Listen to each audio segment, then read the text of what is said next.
Daremos início agora à mesa redonda com o tema Resolução de Conflitos, um tema essencial para o fortalecimento institucional e para a prática ética da profissão. Convidamos a ocupar seu lugar no palco Elias Pereira, advogado formado pela Faculdade Unidas Católicas de Mato Grosso do Sul, com pós-graduação em Direito Civil e Empresarial. Possui formação em Psicologia Aplicada, Direito Processual Penal e preparação à magistratura. É mediador judicial e extrajudicial pelo Tribunal de Justiça de Mato Grosso do Sul e, desde 2012, atua como procurador jurídico do CAU-MS. Doutor Elias, seja bem-vindo. Convidamos agora Hector Siqueira, assessor jurídico do CAU-RN, especialista em Direito Administrativo e Previdenciário, tem formação em Mediação, Conciliação e Arbitragem, com experiência prática em sessões conciliatórias no âmbito do CAU, Rio Grande do Norte. Dr. Hector Siqueira, seja bem-vindo. Convidamos agora o Dr. Guilherme Cipriano, advogado inscrito na OAB Goiás, bacharel em Direito pela UFG, especialista em Direito do Trabalho, Processual do Trabalho e Direito Público, foi assessor jurídico da Prefeitura de Goiânia e, desde 2022, é assessor jurídico do CAU Goiás. Doutor Guilherme, seja muito bem-vindo. E para mediar esta mesa, convidamos o coordenador jurídico do CAU-BR, Dr. Eduardo Paes. Sejam bem-vindos. Bom, como foi anunciado, meu nome é Eduardo, eu sou advogado do CAU-BR, assessor da Comissão de Ética já há 11 anos, e eu fui indicado para mediar essa mesa que vai tratar sobre resolução de conflitos, numa perspectiva de adoção de métodos consensuais, de métodos amigáveis para solucionar os conflitos e evitar todo o custo, todo o desgaste de um processo. Bom, o Brasil ele tem um alto grau de litigiosidade judicial. Por uma questão até cultural, nós buscamos o Poder Judiciário para resolver todo e qualquer conflito. Como consequência disso, nós temos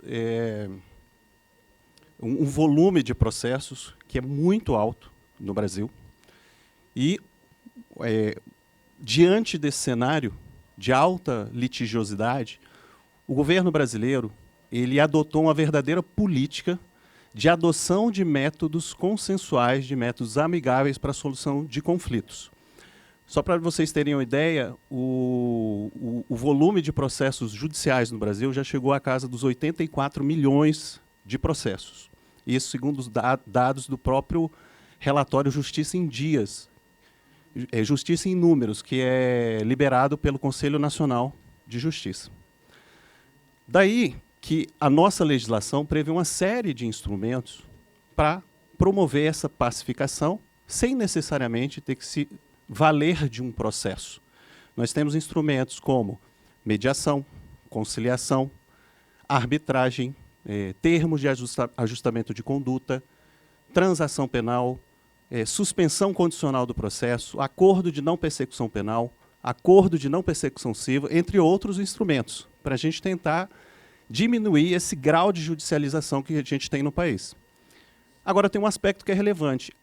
A própria legislação prevê que alguns desses instrumentos eles podem ser utilizados tanto em âmbito judicial quanto em âmbito administrativo. Então, há um incentivo para que a gente adote esses instrumentos também nos processos administrativos, que é o caso, por exemplo, do nosso processo ético disciplinar. Muitos casos que são muitos conflitos que são levados ao CAU, eles dizem respeito a um desentendimento na relação contratual, como a gente viu na apresentação anterior. Então, nesses casos em que a gente tem um mero desentendimento na relação contratual, por que não a gente buscar uma solução consensual, um acordo amigável e evitar todo o custo e todo o desgaste do processo? A gente viu aqui na apresentação anterior que muitas vezes a interpretação do contrato, o próprio contexto dos fatos, ele vai ser interpretado de forma mais favorável ao cliente, que se tornou o denunciante. Então, não seria melhor a gente conciliar, chegar a um acordo e evitar todo o custo e o desgaste do processo? E vejam, a gente está falando aqui de adoção desses métodos dos nossos processos já em âmbito do CAU, ou seja, já há uma denúncia no CAU. Mas, obviamente, esses métodos e essa consciência de buscar o acordo, ele tem que transcender as próprias instâncias, né, de controle, a instância judicial, a instância administrativa, e nós temos que tentar promover essa pacificação pela própria sociedade. A sociedade entender que é mais benéfico entrar em acordo do que propriamente deixar levar aquele conflito para as instâncias de controle.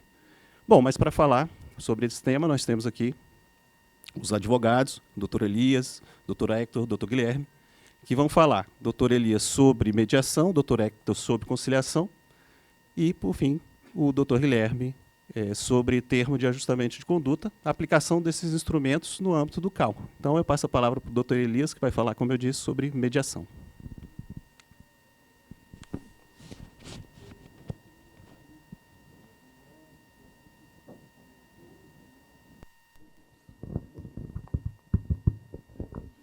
Boa tarde a todos. Em primeiro lugar, eu gostaria de agradecer a presença de vocês aqui para assistirem essa apresentação. Não é como o escritório anterior, que deu uma aula de contratos, mas nós estamos aqui para bater um papo sobre essas formas de resolução de conflitos. A mediação, ela é uma forma, eu costumo chamar de quebra de paradigma, porque ela vem de encontro a tudo aquilo que nós éramos acostumados a resolver. Nós tentávamos resolver os nossos problemas trazendo o que acontecia anteriormente. A mediação, ela vem quebrar esse paradigma para pensar futuramente. Então, são estratégias que tem aqui, como o doutor Eduardo falou. A negociação, ela é feita entre as partes. A arbitragem é feita entre as partes e um árbitro que é escolhido pelas partes. E a conciliação, ela é feita com um terceiro que propõe acordo. A mediação, que é o tema que eu vou conversar com vocês, também é feita pelas partes com um terceiro, só que ele não apresenta sugestões, ele apenas facilita a comunicação entre as partes. Ela é um processo de resolução de conflito, onde existe um terceiro que ele tem que ser imparcial, tem que ser neutro, e ele não aprecia provas nenhuma do fato que está ocorrendo. A mediação, ela é nova, e esse quebra de paradigma a gente fala, porque ela foi criada por uma lei em 2015, juntamente com a alteração do Código de Processo Civil, onde hoje, em todos os tribunais do país, o juiz ele tem que enviar os processos que tratam de direitos disponíveis para uma conciliação. Seja uma Câmara de Mediação, Sejus, que vários estados têm já toda essa autonomia, o juiz determinam, né, tem essa estrutura para se fazer a mediação. Nos requisitos da mediação, em primeiro lugar, as partes têm que ser legítimas, elas têm que ter capacidade para decidir, porque não adianta se a pessoa não tem aquela capacidade civil, porque ela não vai poder firmar um acordo. Elas têm que ser capazes. O objeto, ele tem que ser negociável. Então, são direitos disponíveis. Não se trata a mediação de direitos coletivos ou direitos públicos. Não se trata disso. Um exemplo que a gente pode colocar, no processo do CAL, por exemplo, tá? Os contratos são direitos disponíveis. Quando é um dano ao patrimônio, aí não é um direito disponível. Aí não se pode fazer mediação. Tem que existir o desejo de negociar. As partes elas têm que estar favoráveis a ir a uma mediação e negociar. Na mediação, não existe a intimação das partes. Existe o convite que é feito às partes para irem na mediação. Elas não são obrigadas a comparecer. Se elas não comparecerem, o juiz vai instaurar o processo e aí pode ter uma audiência de conciliação que é feita pelo juiz. Aí, na conciliação, vai ser proposto acordo. Tá? E também, na mediação, não existe envolvimento de provas. Então, o mediador tem que tomar todo o cuidado de não deixar que as partes comecem a dizer, olha, eu tenho uma prova aqui, eu tenho uma testemunha. Não, não se analisa prova na mediação. Os princípios norteadores da mediação, o primeiro deles é a imparcialidade do mediador. Isso é muito importante dentro de um processo ético, onde, seja quem for fazer a mediação, ele não pode tomar partido, ele não pode ser favorável a nenhuma das partes. Autonomia, que é aquela questão da pessoa ser legítima, né, ela poder negociar. Isonomia entre as partes, então as partes têm que ser tratadas de forma igualitária. E o mediador ele sempre tem que buscar o consenso entre as partes para fazer o acordo. A oralidade do mediador é um fator muito importante, porque a partir do mediador sendo uma pessoa que tem uma boa oratória, as partes vão ter confiança naquela pessoa que está ali. A confidencialidade. A mediação, não existe gravação da audiência, não se faz nada por escrito, são as partes que estão ali e, na eventualidade, os advogados, o mediador ou dois mediadores. Então, dentro dessa audiência de mediação, tudo que é dito ali não sai para fora dali. Se surgir um acordo, aí sim, lavra-se o termo de acordo, mas não se vai colocar nada do que foi discutido ali nesse termo de acordo. A informalidade. Então, na mediação, não existe umas regras assim formais, oficiais. Existem regras para conduzir a audiência e a boa-fé. Nas ferramentas da mediação, para que se realize uma boa mediação, existem essas técnicas, essas ferramentas que são usadas pelo mediador, que é o afago. Eu chegar aqui, por exemplo, e dizer para vocês, olha, vocês são maravilhosos, que bom que vocês estão aqui hoje, eu vejo na expressão de vocês que vocês estão aqui reconhecendo o trabalho que nós estamos fazendo. Isso é o afago, isso tem que acontecer numa mediação, para que a parte se sinta fortalecida e com validação, porque é o sentimento dela que está ali dentro. A reformulação. O que é a reformulação? Quando se faz a audiência, o mediador ele escuta as partes. E nessa escuta ativa, que a gente chama dentro da mediação, ele vai anotando o que as partes estão dizendo. E aí depois ele faz a reformulação daquilo que ele ouviu e apresenta para as partes. Olha, será que eu entendi bem o que vocês disseram? É isso. Então ele faz um resumo daquilo que foi dito, tirando a emoção do que foi dito, da forma como foi colocada.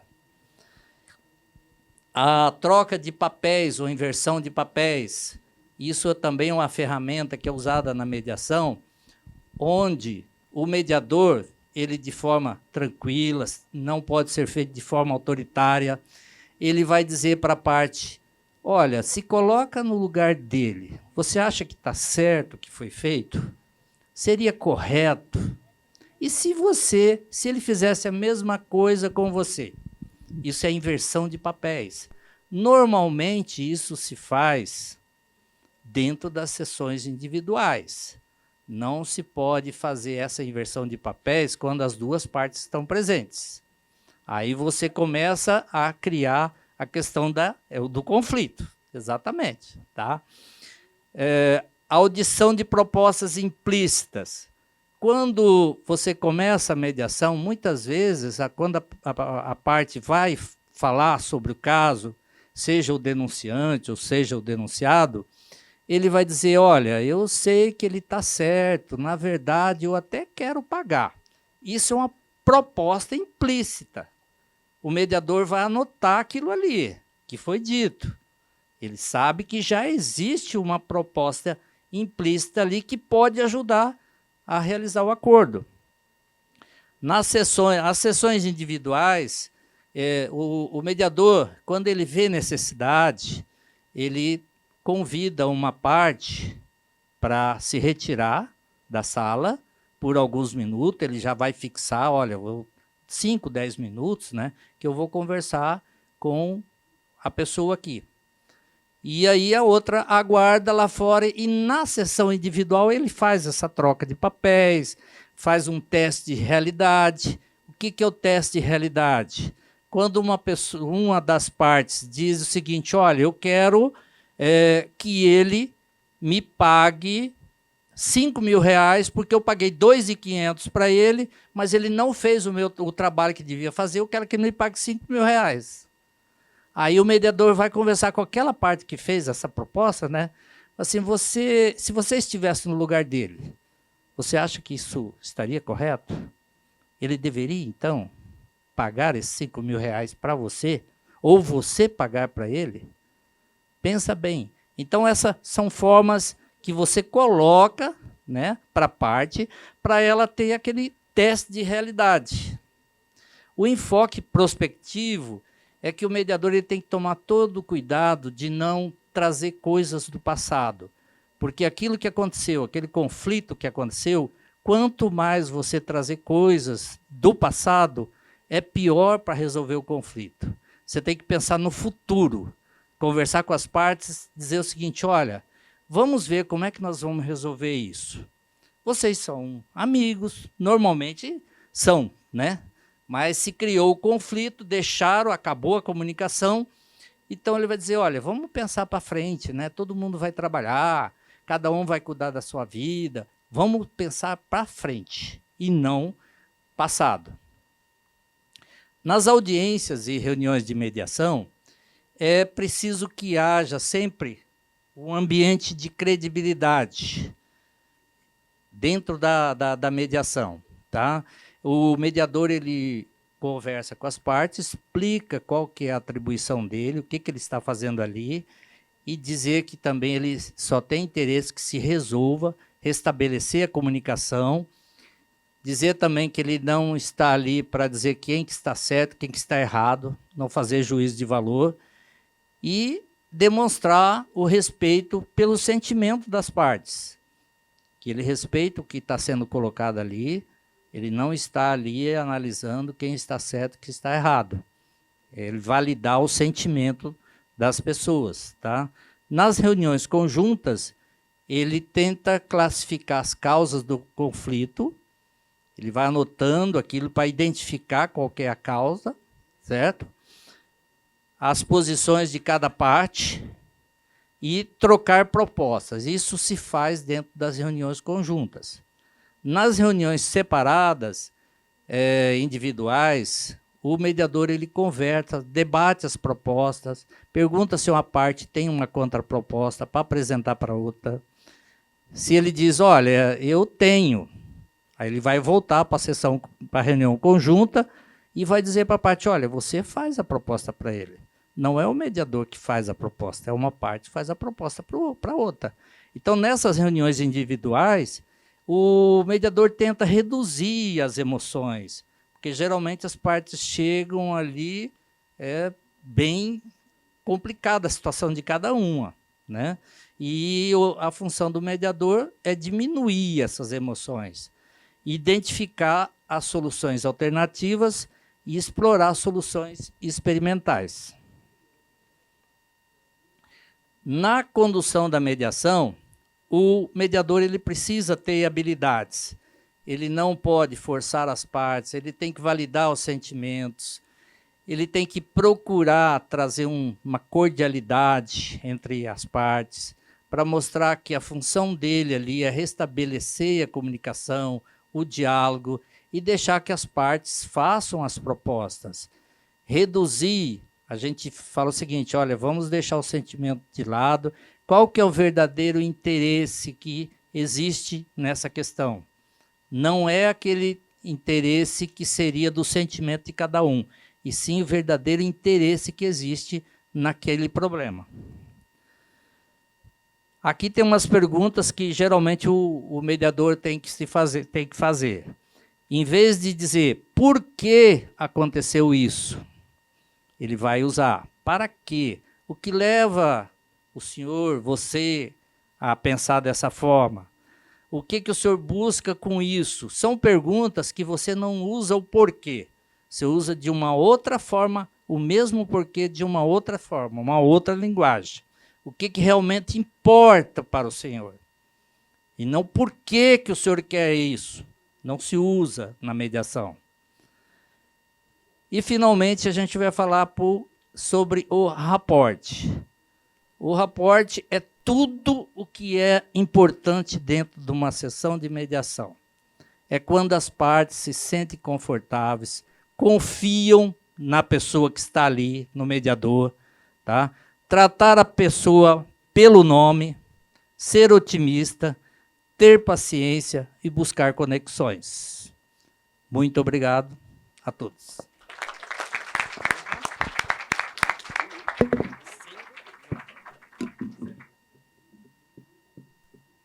Excelente, doutor Elias. Vou passar a palavra agora ao doutor Hector, que vai proferir a apresentação dele sobre conciliação.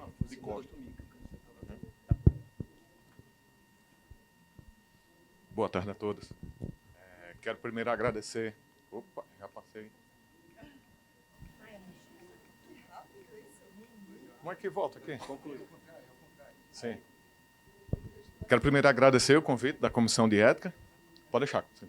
Quero primeiro agradecer o convite da Comissão de Ética e dizer que hoje é um pouco diferente das nossas apresentações corriqueiras, né? Fazemos essas apresentações para a Comissão de Ética, que embora sejam arquitetos também, mas trabalham tecnicamente com esses processos éticos. E agora a gente tem um desafio de apresentar diretamente os atores principais, o público, os arquitetos que realmente podem ser submetidos a essas questões éticas. E o que eu vim trazer hoje, quem esteve na palestra anterior pôde perceber muito bem que a questão ética está intimamente ligada com a questão contratual, certo? Vocês ouviram a doutora Amanda falar que a disposição judicial é uma coisa que a gente não tem controle e que o contrato bem elaborado pode evitar problemas processuais. O contrato também bem elaborado pode evitar problemas éticos, que a gente também não tem um controle sobre nossos denunciantes, que podem chegar ao CAU e fazer denúncias em decorrência da prestação daquele serviço. Mas houve uma solução, criamos assim uma solução, como o doutor Eduardo bem falou, que é sobre a resolução desses conflitos. Temos uma trajetória processual que podemos ter a interrupção dessa trajetória processual através de um ato, que seriam esses atos que nós vamos expor hoje aqui. O doutor Elias acabou de falar sobre mediação, temos a conciliação e temos o termo de ajustamento de conduta. Então, além da questão ética, eu vim trazer aqui sobre a conciliação e a influência positiva na ação judicial dela corrente. Então, quem é da comissão aqui de ética, quem já ouviu falar ou recebeu algum... Não! Calma, eu não concluí a pergunta. Quem é aqui da comissão de ética ou os assessores da comissão de ética que não recebeu uma pergunta quando foi atender um denunciante dizendo eu quero usar o processo ético na ação judicial? Ou então, eu quero fazer a prova do processo ético na ação judicial. Quem já ouviu essa pergunta? Então... Sim. Pronto, são todos aqui. Então, temos isso. Muitos nos procuram e perguntam, eu quero fazer a denúncia ética e quero usar a denúncia ética no processo judicial, que eu vou abrir. Ou então, que eu já abri o processo judicial. É o que mais tem. Por quê? Porque é decorrente de contratos de prestação de serviço e que eles querem utilizar o processo ético.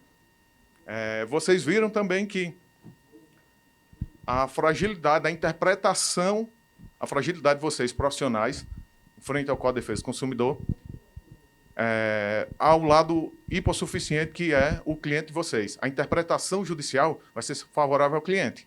Então, imagine todos esses aspectos para que a gente veja a possibilidade, sim ou não, de ter falhado num contrato, de ter ocorrido algum deslize na prestação do serviço que gerou o processo judicial e que pode gerar o processo ético. Aí imagine a gente ter um ato que pode suprimir isso, que pode interromper o transcurso desse processo ético, o processo judicial, para conciliar e resolver tudo. Então, a conciliação e procedimento ético disciplinar são influência positiva em ação judicial dela decorrente. Eu fiz aqui um desenhozinho para ilustrar a sala do processo ético e, tendo uma conciliação, essa conciliação chegando no Poder Judiciário. Como é que o juiz vai interpretar isso? Então, temos o processo ético disciplinar, que todos aqui podem perceber, que é um processo tem um início, meio e fim, tem um meio bastante comprido e um fim incerto. A gente não sabe o que é que vai ser definido. Da mesma forma, a ação judicial. Ela tem um início, um processo longo e desgastante que pode gerar uma consequência. Nós não temos essa finalização, essa certeza do que vai ser concluído. E qual é a influência positiva da gente conciliar no processo ético e levar isso para o processo judicial? A prova em processo civil, a conciliação pode ser prova no processo civil, pode ser usada como uma prova em um processo civil em curso ou dele subsequente. A conciliação ocorrida no processo ético, ela vai demonstrar a boa-fé daquele profissional, onde o juiz vai ter um juízo de valor sobre aquele documento que foi elaborado e que houve um consenso dentro do próprio conselho profissional e vai mostrar ali um comprometimento. Espera-se que esse consenso ocorrido lá no processo ético ele tenha sido cumprido já instantaneamente ou que ele venha trazer obrigações, sequências de obrigações que possam ser levadas ao judiciário para o juiz se ater a essas obrigações ali assumidas, para que ele possa ver a boa-fé do profissional em ter resolvido aquilo. E com isso, eu trago para vocês aqui alguns exemplos de atuações de arquitetos em que não houve a conciliação, em que não teve margem para que o juiz possa determinar a sentença de uma forma mais suave ao profissional. Então, o arquiteto não entrega projeto em Limeira e é condenado a devolver R$97 mil e indenizar. Imagine essa sentença tendo sido... não tendo essa sentença porque teve um processo conciliatório. Chegaria a um patamar desse nível? Imaginem só. Esse aqui eu trago um exemplo lá do Rio Grande do Norte, que isso ocorreu lá. Justiça condena arquiteto a indenizar cliente em mais de R$100 mil por atraso em reforma de apartamento em Natal. Então, olhem só, danos materiais, estamos falando multa contratual e temos indenização. Esse aqui não houve conciliação. Na verdade, nós temos até esse processo ético dentro do CAU-RN que veio após essa decisão judicial. Infelizmente, esse aqui, eu acredito que não temos mais uma condição de conciliar, porque já tem uma decisão judicial e evitaria apenas só danos dentro do CAU, caso haja uma conciliação. Certo? Então, vejam só, o que é que a gente pode diminuir com a conciliação, ocorrendo uma conciliação num processo ético, que a gente poderia diminuir aqui? Teríamos uma multa que poderíamos retirar, teremos uma indenização de danos morais que podemos também diminuir. Então, se tivesse ocorrido uma conciliação no processo ético, levaria-se ao judiciário para ter uma sentença mais equânime diante da conciliação ocorrida. Então, o que é que podemos ter, como eu já falei? Redução de danos. Conciliação é um processo ético, representa o consenso e minimizará possíveis indenizações a ser pagas em um processo civil. Exemplo, um profissional denunciado, processo ético por desídia na prestação de serviço e em curso uma ação judicial para reparação de danos materiais e morais, comprometendo-se o profissional em corrigir os elementos do serviço, assumindo custos, caso o cliente já tenha realizado as correções, isso pode ser considerado pelo juiz na fixação de uma indenização. Eu não tenho dúvidas que isso vai influenciar positivamente a situação processual no judiciário. Influência no juízo do valor. Então, o juiz ele se atém àqueles fatos ocorridos no processo judicial. Ele vai receber um novo documento oriundo do conselho, em que ele vai ter a noção do que o profissional agora está arrependido ou está se comprometendo em realizar para o seu cliente. Então, isso vai influenciar seriamente no processo judicial dele decorrente. Trago aqui esse exemplo de ocorrência, mas agora já pensando em uma outra esfera. Agora eu me retrato sobre a esfera judicial que tem a repercussão penal. Então, vocês são passíveis de ser submetidos a processos judiciais que possam ter cunho penal. Então, que é o caso dessa reportagem aqui. Arquitetas montam projetos e somem com a grana. Mais de 20 pessoas caíram no golpe e perderam dinheiro. Isso aqui nada mais é do que como é que eu posso dizer criminalmente, doutor Eduardo? Estelionato. Essas arquitetas aqui estão sendo processadas judicialmente através do Código Penal por estelionato. Então, a conciliação, se houver denúncia ética dentro do Conselho, a conciliação decorrente da prestação desse serviço pode influenciar muito bem no processo penal. Repercussão em ação penal. Em alguns casos, a conduta antiética de um profissional pode configurar crime, como falsidade ideológica e estelionato. A decisão do Conselho Profissional e o eventual acordo conciliatório pode ter impacto em uma ação penal subsequente, seja para comprovar a materialidade do crime ou influenciar na dosimetria da pena. Imaginem um arquiteto que sempre tem recorrentes denúncias éticas, e essas denúncias éticas são sempre julgadas e concluídas. Ele vai ter uma ficha ética com várias sanções, está ali demonstrando que ele é um infrator quanto mais. Imagina essas informações chegando ao Poder Judiciário. Vocês concordam comigo que vai repercutir na decisão do juiz penal? Agora, imaginemos esse mesmo profissional, um pouco quanto mais, e ele sempre fazendo conciliação. Nós não teremos processos éticos concluídos. Nós tivemos um processo que foi iniciado e que foi encerrado. O processo iniciado e encerrado através de uma conciliação, ele não vai gerar, a ficha suja do profissional junto ao conselho. Então, ele não terá repercussões, ele não foi sancionado várias vezes. Então, ele pode ter conciliações. É isso que eu estou demonstrando, a vantagem de conciliar. Além de ter a vantagem para o profissional, temos a vantagem também perante o conselho, que temos muitos processos éticos. A conciliação, então, melhora para o lado do conselho, melhora para o lado do profissional. E, concluindo, pessoal, a conciliação em um processo ético não anula a possibilidade de uma ação judicial, mas pode influenciar em seu curso.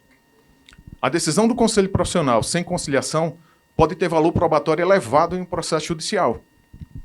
E, em resumo, a conciliação em um processo ético disciplinar pode ser um fator importante na resolução de conflitos e na redução de danos, tanto no âmbito profissional quanto no âmbito judicial.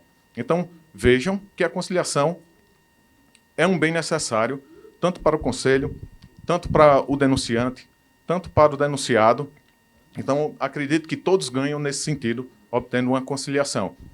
Resolvemos o caso imediato do cliente que está precisando daquele serviço, de alguma forma, sempre os processos éticos e as ações judiciais vêm numa necessidade imediata do cliente. E, com isso, a conciliação, o cliente pode seguir no seu rumo com a prestação do seu serviço e o profissional pode ter resolvido a situação dele perante o conselho e frente a uma ação judicial. Então, isso era um pouco que eu queria mostrar para vocês, de forma prática, e os benefícios que uma conciliação pode ter para vocês, profissionais, ou então até como denunciantes também, que vocês podem ser objetos, podem ser denunciantes em processos éticos e ser parte autora em ações judiciais. Obrigado, pessoal. Obrigado, doutor Hector. Chamar agora passar a palavra para o doutor Guilherme, que vai falar sobre termo de ajustamento de conduta. Por favor, doutor Guilherme. Primeiramente, boa tarde a todos e a todas. Queria cumprimentar aqui todos vocês na pessoa da nossa presidente do CAU Goiás, a arquiteta urbanista Simone Boiati Brandão, e agradeço também a oportunidade conferida pelo CAU-BR para estar aqui um pouquinho falando sobre o termo de ajustamento de conduta. Diferentemente do que os colegas aqui colocaram, né, o doutor Hector, o doutor Elias, o TAC se amolda como um instrumento de correção, de resolução de conflitos, que traz para si a necessidade de coibir aquele dano causado a uma coletividade. Aqui na mediação e na conciliação, a gente pode se deparar que o acordo é chegado a partir de uma conciliação, uma mediação entre as próprias partes do processo, entre o próprio denunciante e o próprio denunciado. No TAC é um pouquinho diferente, é o próprio CAU de ofício que tem uma atividade ativa de buscar aquele infrator para evitar, né, que aquele dano à coletividade seja continuado, mas principalmente que seja reparado. Aqui a gente tem como trazer um pouquinho um conceito, em simples dizeres, do que é um termo de ajustamento de conduta, de forma simplória. O termo de ajustamento de conduta nada mais é do que um instrumento formalizado entre o CAU e o infrator, seja ele uma pessoa física ou jurídica, mas exercente da atividade de arquitetura e urbanismo, que tenha causado um dano à coletividade. Através do TAC, podem ser fixadas obrigações de maneira alternativa para que se venha mitigar, né, aquele dano, fazer uma reparação àquele dano à coletividade, mas especialmente para que aquela conduta não venha novamente a se repetir. Esse é um importante conceito que deve estar arraigado, especialmente para o arquiteto que vai ali estar celebrando, né, aquele TAC, e para que ele se compenetre para que não repita mais aquela conduta infracional. Em razão do tempo, eu não vou me alongar tanto nas vantagens, mas vou elencar aqui as principais, salvo melhor juízo. Como já colocado pelo colega Hector também, doutor Elias, as formas alternativas de resolução de conflitos, que se esquivam um pouco de um processamento ético-disciplinar, são muito mais vantajosas para o arquiteto infrator, na medida em que, naquele momento ali, ele não vai ter aquela preocupação psicológica ou aquele desgaste financeiro, até mesmo com pagamento de honorários para um advogado, para fazer uma defesa. Então, o firmamento dessas formas de resolução de conflitos esquivam ele, de alguma forma, de sofrer com essa cadeia de atos que podem culminar no sancionamento ético-disciplinar. Além disso, como já pontuado também pelos colegas anteriormente, o firmamento do TAC, a conciliação e uma mediação no âmbito extra-sistema CAU, porque não há regulamentação ainda, mas é o que se pleiteia, não gera para aquele arquiteto uma mácula aos seus assentamentos profissionais. É claro, vai ficar ali registrado perante o SICAL, que é o nosso sistema de operação, o firmamento desse acordo, porém não vai ser um elemento de reincidência ou um elemento que vá prejudicar o seu desempenhar profissional ao longo do tempo.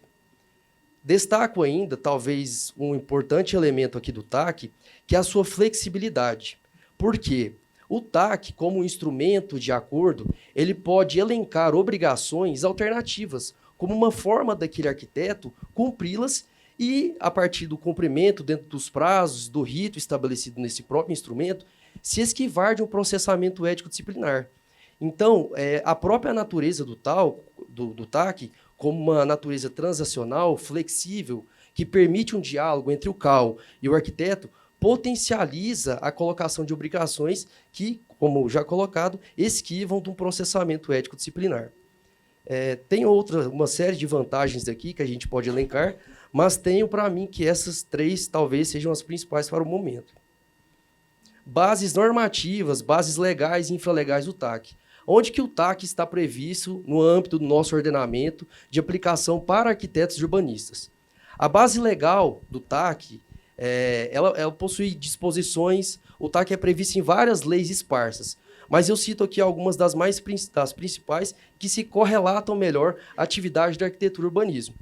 Coloco aqui a Lei de Ação Civil Pública, que é uma lei comumente manuseada pelo próprio Ministério Público, a Lei de Crimes Ambientais, a Lei de Introdução às Normas do Direito Brasileiro, que se mostra como diploma base para todos os códigos e outros diplomas normativos do nosso sistema, mas também temos a Lei 12.378, que é a Lei de Criação do CAL. O artigo 18 dessa lei, ela entabula infrações relacionadas à ética e que abrem margem, campo para a aplicação do próprio TAC. Temos no caráter infralegal, no nosso sistema, a Resolução 143, que a partir do artigo 91A dispõe os elementos, o procedimento de firmamento desse instrumento. Legitimados a celebração do TAC. Quem é que pode celebrar um TAC? Aconteceu uma demanda ético-disciplinar, por exemplo, que é muito importante a gente colocar exemplos. Um arquiteto urbanista é o responsável técnico pela execução de uma reforma em um prédio público. Porém, por uma inobservância de normas técnicas, ele não se atém às questões de acessibilidade. É muito evidente aqui, nesse quadro, que um dano à coletividade foi causado, porque o direito de ir e vir de qualquer cidadão pode ficar prejudicado. E é sob esse anteparo que o TAC pode se estabelecer.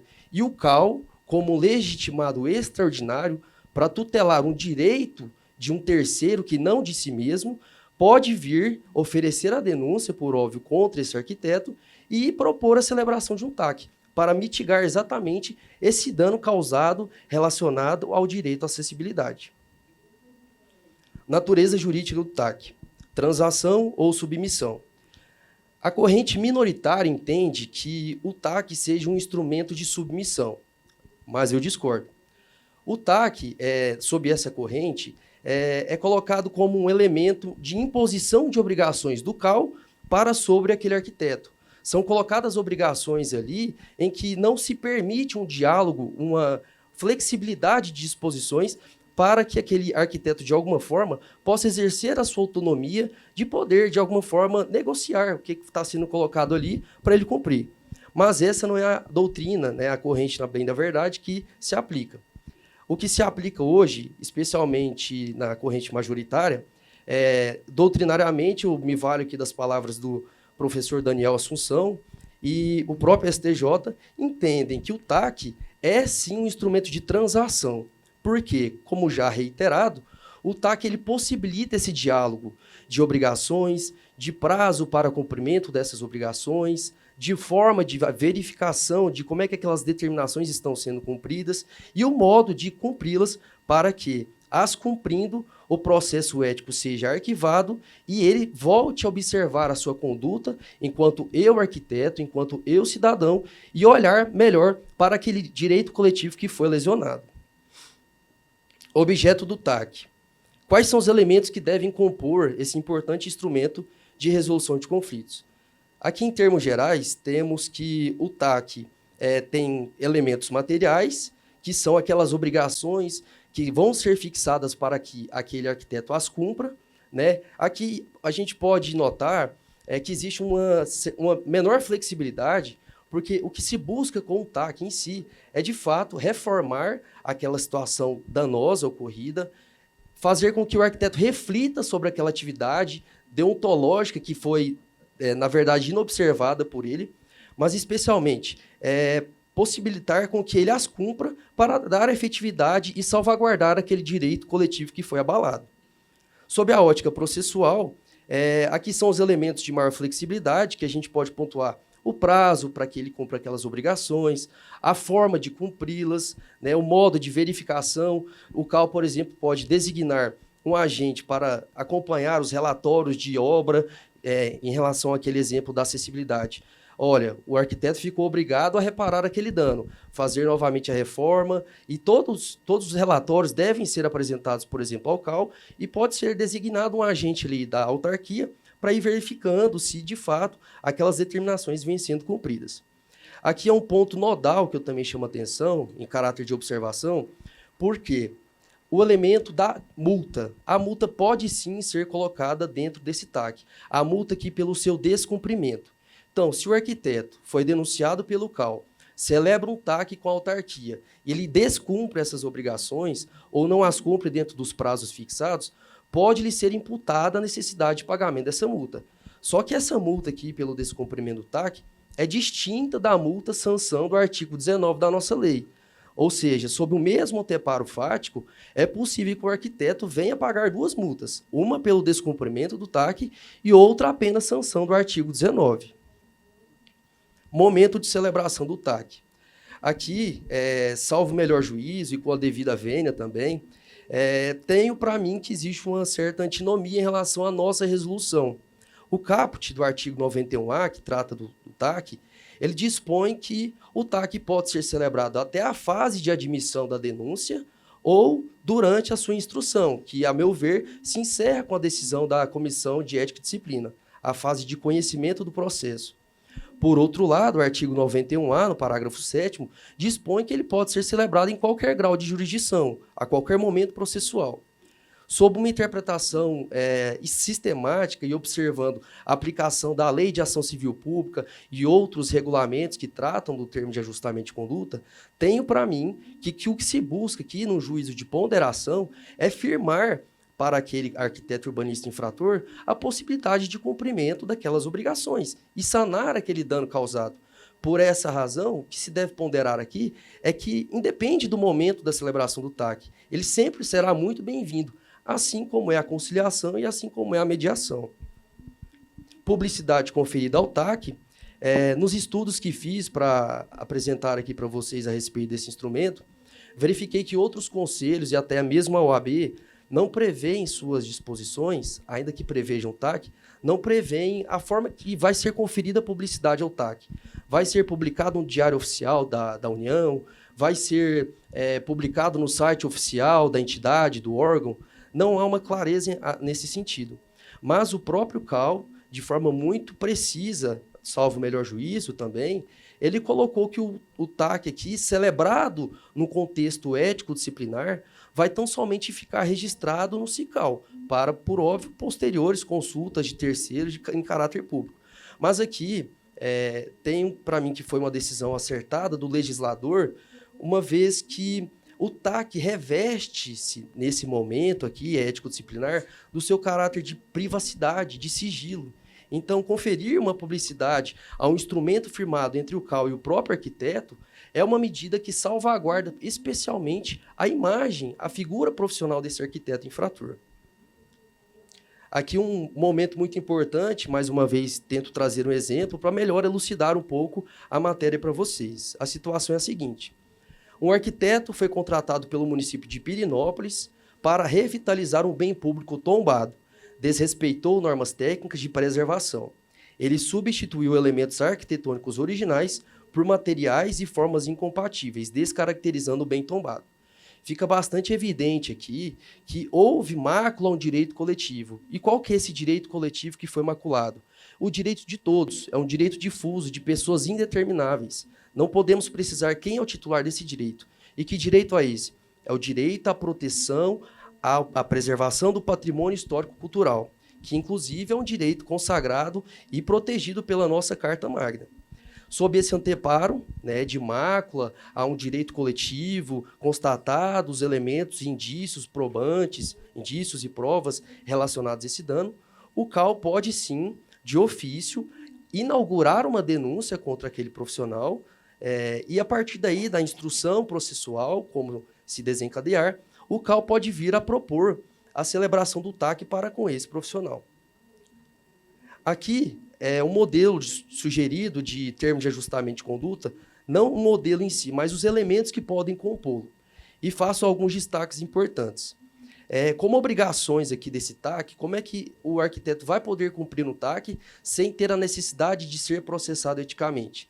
Ele vai, por exemplo, ser fixada obrigações como a obrigação dele restaurar o patrimônio afetado, a necessidade de que ele se capacite dentro daquela área relacionada ao dano apresentado, no caso, o dano à proteção do patrimônio histórico-cultural, Um elemento também que se mostra até como uma vantagem na celebração do TAC diz respeito à possibilidade de colocação como obrigação daquele arquiteto infrator celebrar palestras, ministrar workshops para alunos de graduação em uma área sua de expertise. É uma forma, inclusive, de fomentar as boas práticas, a boa arquitetura.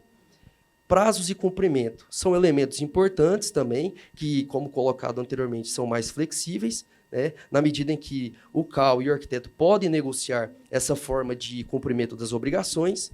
Consequências desse cumprimento são previsões, colocações que dispõem a própria resolução, traz consigo, e disposições finais também estão elencadas na nossa resolução, mas destaco aqui a primeira vantagem. Volvo aqui a primeira vantagem. Qual é? O firmamento do TAC evita o processamento ético-disciplinar. Evita, se as obrigações forem cumpridas, que sejam aplicadas sanções àquele arquiteto e urbanista infrator. E, por fim, aqui, como slide final, a respeito da execução do TAC e reflexões éticas, a execução do TAC no seguinte sentido: descumprido um TAC ali no processo ético, por óbvio vai se restabelecer o processamento ético contra aquele profissional. Mas e aí, o TAC fica lá sem descumprir, o CAL não pode fazer nada? Não, sim, o CAL pode fazer e deve, como poder-dever da autarquia federal. Em que aspecto? O TAC possui uma natureza jurídica de título executivo extrajudicial. O que significa dizer isso? Que ele traz consigo obrigações e elementos que podem ser exigidos entre as partes ali colocadas. Entre aspas, é como se fosse um contrato. Descumprido o TAC, o profissional pode levar ao cabo do Poder Judiciário para que este possa determinar o cumprimento dessas obrigações pelo profissional. E, por fim, uma reflexão ética aqui que posso colocar, além das já elencadas, é exatamente de reforçar a necessidade de que, ao momento que o profissional celebra o termo de ajustamento de conduta, é um momento muito importante de que ele promova um movimento de introspecção a respeito das condições deontológicas, de condutas éticas, morais e profissionais, e pense, será que eu agi de forma correta? Será que a minha condução profissional está sendo cordeira e de forma justa e perfeita? E, por fim, também, isso fomenta a celebração do TAC, a necessidade de que o olhar para a cidadania, o olhar para o direito do outro, seja, muitas vezes, e melhor observado. Era o que tinha a tratar aqui sobre o TAC e agradeço a oportunidade. Obrigado. Obrigado, doutor Guilherme. Queria saber o tempo que a gente tem para as perguntas. 10 minutos? Então vamos lá, pessoal. Tem perguntas aqui? Bom, considerando que a gente tem pouco tempo para as perguntas, vou privilegiar a pergunta pela plateia. Então, se alguém tem alguma pergunta... Não é o assunto agora. Quem levantou a mão ali? Boa tarde. Ah, lá. Sou Luiz Oton, da sede do Rio de Janeiro. Bom, vamos lá, Luiz. Uma pergunta para o Dr. Hector. Dr. Hector, falando sobre esse registro de antecedente do profissional, a gente não tem no CICAL hoje uma forma de fazer esse registro. Então, quando a gente pega um processo, não sei o histórico, não sei se esse profissional já passou por essas situações. Então, a gente fica meio vendado, entendeu? A minha pergunta seria se há uma previsão no sistema, nesse refazimento do sistema do CICAL, da gente poder incluir esse registro. Eu acredito que quem seria melhor para responder seria o doutor Sim, Eduardo. sim. Vamos lá. Veja, no CICAL, a gente tem um módulo ético em que a gente registra as sanções que são aplicadas, né? Então, todas as sanções aplicadas ao trânsito em julgados são registradas no CICAL. Agora, nós temos também o Instituto da Reabilitação. Por exemplo, a advertência reservada ocorre a reabilitação, ou seja, a gente apaga dos assentamentos profissionais assim que o profissional recebe a advertência reservada. A advertência pública, assim que ela é publicada. A suspensão, assim que ele termina de cumprir a suspensão, ele é reabilitado. Então, essa informação deixa de existir publicamente no sistema, né? Então, talvez por isso que a gente, por vezes, pesquise no SICAL essa informação e a informação não apareça. Né? Por quê? Porque tem o Instituto da Reabilitação. Mas toda a informação está lá no SICAL. Né? No caso de não ter havido ainda a reabilitação, a certidão, ele não vai ter a certidão negativa de antecedentes éticos. Né? Vai ser uma certidão positiva. Então, talvez por isso que a gente não consiga rastrear, pelo menos pela consulta pública que a gente tem ali, né, ao SICAL. Mas, enfim, a informação está lá, e se eventualmente for necessária para instruir algum processo, tem que ter um despacho, uma diligência do próprio relator, determinando a área técnica que informe se há, eventualmente, alguma sanção aplicada, porque isso aí vai ser necessário até para avaliar se houve ou não uma reincidência. Então, talvez, conselheiro, seja essa questão da forma como o senhor está pesquisando isso no módulo ético. Se não tiver publicamente lá, determine uma diligência para o setor competente para ele informar, né, esse histórico do profissional.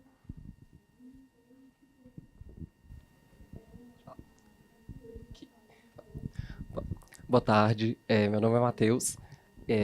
Eu quero agradecer as lições, foram muito elucidativas, parte dos autores, mas eu tenho uma dúvida. Considerando até esse nosso contexto aqui, em que eu vi que tem empregados que trabalham com processos éticos, processos administrativos, advogados, arquitetos, eu queria saber, em linhas gerais, como que a gente consegue, nos nossos CAUF, adotar uma postura mais consensual por parte da administração pública, mas que preserve o interesse público, os princípios da administração pública que nos regem e, de certa forma, gere segurança jurídica para a gente, que celebra, e para os celebrados, que no caso são os arquitetos. Basicamente é isso. Obrigado. Excelente. Seu nome, por favor? Matheus, prazer. Matheus, essa questão ligada à indisponibilidade do interesse público, na minha opinião, ela, no nosso sistema de conselhos profissionais já está bem arraigada. Por quê? Existe anteparo legal, a lei de conciliação e de mediação, ou a própria lei de ação civil pública, que traça disposições sobre o TAC, que salvaguardam a possibilidade de celebração desses instrumentos, dessas formas de resolução de conflitos, no âmbito dos conselhos profissionais. Eu não vejo, assim, salvo o melhor juízo também, uma insegurança jurídica na formalização desses acordos, porque existem bases normativas nossas.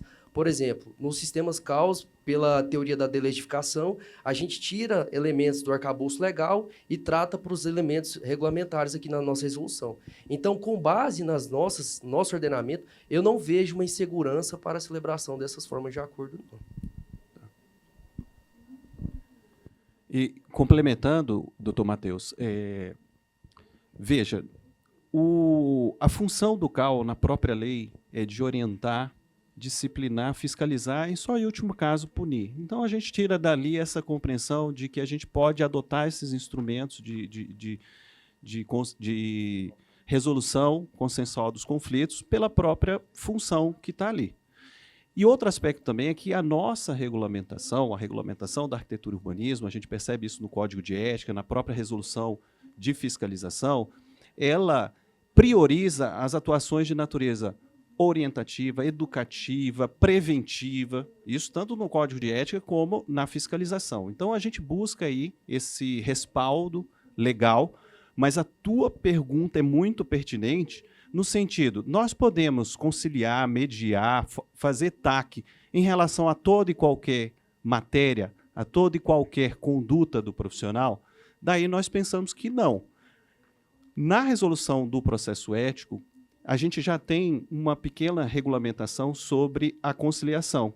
E lá a gente tem uma disposição dizendo, olha, quais são as condutas que não são conciliáveis, né? Então, a buscar essa segurança jurídica está ligado a gente mediar e conciliar aquilo que é disponível, aquilo que a gente efetivamente pode fazer com segurança jurídica. Então, por exemplo, lá na 143 diz o seguinte, olha, não são conciliáveis as condutas que afetem, que causem dano ao interesse público. Interesse público é um conceito aberto. A gente tem que interpretar. E como é que a gente pode interpretar isso? Com o Código de Ética. O Código de Ética é organizado em grupos de obrigações. Aí tem as obrigações gerais, as obrigações para o interesse público, né, para com o contratante, para com os colegas, para com a profissão, para com o CAL. Então, a gente já entende que aquele grupo de obrigações do profissional no Código de Ética para com o interesse público, elas não são passíveis de mediação, de conciliação. De toda sorte, a tua pergunta é pertinente, porque isso também é uma construção. À medida que a gente vai enfrentando situações, a gente ali tem que decidir aí, podemos partir ou não para, né, para um instrumento consensual. Então, essa é a compreensão que a gente tem. Obrigado pela sua pergunta. Isabel Cal Goiás, sou eu agora, né? Atualmente, para ser candidato ao conselho, a pessoa não pode ter processos éticos, né, transitados em julgado. Há uma discussão agora do regimento eleitoral, para renovação do regimento eleitoral, atualização do regimento eleitoral, e há a proposta para retirada desse pré-requisito. E eu queria saber a opinião da bancada sobre isso. Olha, veja, o que a gente tem vigente hoje é realmente a previsão de que infrações éticas geram uma inelegibilidade contadas a partir da reabilitação por 3 anos. Né? Isso é o que a gente tem regulamentado hoje. Porém, essas discussões das alterações do regulamento eleitoral, elas ainda estão em tramitação e a gente ainda não tem uma decisão final sobre isso. Há uma proposta de, eventualmente, para determinadas situações, a gente mitigar esse efeito da inelegibilidade, dado o grau da sanção. Se for uma sanção muito branda, né, não geraria essa inelegibilidade, mas não são todas as sanções. De toda sorte, essas discussões ainda estão sendo analisadas pelo plenário do CalBR. A gente ainda não encerrou essas discussões, né? Então, a gente só vai poder ter um entendimento realmente sobre o que foi decidido ou não ao término dessas discussões. Por enquanto, essa matéria está em discussão com o plenário do CalBR é quem tem a legitimidade, quem tem a competência para discutir, ele está bem discutindo lá. Então, a gente tem que aguardar, né? Isso está dentro do âmbito da discussão política que é própria do CalBR. Vejam, é o que eu sempre digo, sabe, Isabel? O que eu falo é o seguinte, pela lei, quem é que tem competência para editar as normas eleitorais? É o CalBR. O CalBR que tem competência. Quando a gente fala dos aspectos morais e éticos da profissão, quem é que tem competência para decidir? É o plenário do CalBR. Então, se é o plenário do CalBR que tem competência para decidir sobre todos esses aspectos, e isso está dentro do âmbito de uma discussão política, né, o que a gente faz é respeitar essa discussão política e, ao final, o CalBR vai decidir. Ele está atuando dentro da competência que ele tem. Né? Então, assim, eu não vou colocar a minha opinião jurídica do que eu acho, porque isso está dentro de um âmbito, de um aspecto político de discussão. Entendeu? Aliás, o parecer do advogado ele é opinativo. Ele nunca é conclusivo. Então, ele dá o parecer e analisa a lei e coloca a opinião dele dentro do parecer. Só que é opinativo. Temos mais tempo? Mais uma pergunta. Presidente Patrícia, por favor. Boa tarde a todos. Eu sou do Conselho de Arquitetura de Mato Grosso. Minha pergunta para o Guilherme. O TAC ele só pode ser firmado exclusivamente com o arquiteto ou pode, por exemplo, com um condomínio, pessoa jurídica? A gente teve alguma situação lá no nosso conselho. Seria... Seu nome, por favor? Yasmine. Yasmine. Tá, Yasmine. Como eu coloquei anteriormente, em relação ao conceito do TAC, o TAC é um instrumento que pode ser formalizado entre o CAL e uma pessoa física ou jurídica que tenha cometido uma infração que tenha causado um dano à coletividade, desde que essa atividade tenha correlação com a arquitetura e urbanismo. Nesse caso, especificamente, teria que ver se a pessoa jurídica envolvida tem registro no CAL, se ela é legitimada para compor um processo ético disciplinar. E, especificamente nesse caso em si, são esses os quesitos que a gente tem que observar. Mas nada impede que uma pessoa jurídica possa, sim, causar um dano a uma coletividade. Por exemplo, uma pessoa jurídica foi contratada numa licitação de município para executar uma obra perto de um riacho e acabou desrespeitando normas ambientais. Essa pessoa jurídica pode sim ser responsabilizada civilmente, criminalmente, mas também perante o conselho, caso tenha registro junto ao nosso sistema CAL. Perfeito, obrigada. Nosso tempo encerrou. É isso? Acabou. Acabou, pessoal. Pessoal, primeiro, muito obrigado aos colegas, doutor Elias, doutor Hector, doutor Guilherme. Obrigado à plateia pela participação. E a gente encerra aqui, então, a nossa mesa.